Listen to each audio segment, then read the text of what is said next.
Meaning of gunpoint.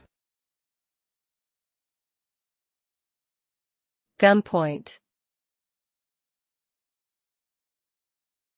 Gunpoint.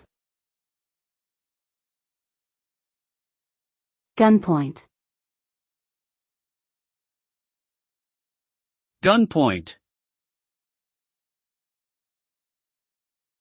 Gunpoint is a term used to describe the act of threatening someone with a gun in order to intimidate or force them to do something against their will.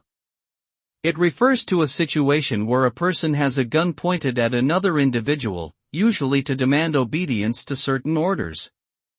The use of a firearm can be a very serious matter and can lead to fatal consequences, as well as psychological trauma for those involved.